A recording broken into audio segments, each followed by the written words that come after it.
என்ன டியூஷனுக்கு லேட்டா வர? மிஸ் எங்க அப்பா வந்துட்டாரு மிஸ். நீங்க தான் கோபாலகிருஷ்ணனோட அப்பாவா? ஆமாங்க.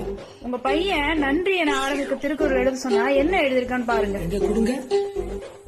நன்றி சொல்ல உனக்கு வார்த்தை இல்லை என இக்கு.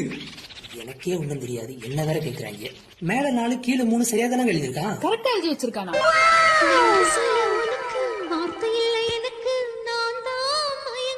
ஓஹோ, நான் தான் மயங்குறேன்றத விட்டுட்டானா? அடி ராஸ்கல். சார் என்னங்க? உங்க பையன் சினிமா பாட்டு எழுதி வச்சிருக்கான் சார். எது பாட்டா? அப்பா திருவள்ளுவர் எழுதுறத பாட்டா எடுத்து வச்சிருக்காங்கன்னு நினைச்சேன்ப்பா. ஆனா இப்படி பண்ணுவாரு சத்தியமா எதிர்பார்க்கலப்பா. திருவள்ளுவர் யாருடா? லிரிக்கிஸ்ட். இது லிரிக்கிஸ்டா? சரி, என்னமோ ஒண்ணு. திருவள்ளுவரே யாரும் தெரியாதா? விளங்கிடும். கரெக்ட்னு வேற சொல்லி. இனிமே நான் பாத்துக்கிறேன். ஏண்டா கோபாலு, ஒருவேளை இப்படி இருக்குமோ? நன்றி சொல்லவே உனக்கு என் மன்னவா வார்த்தை இல்லை.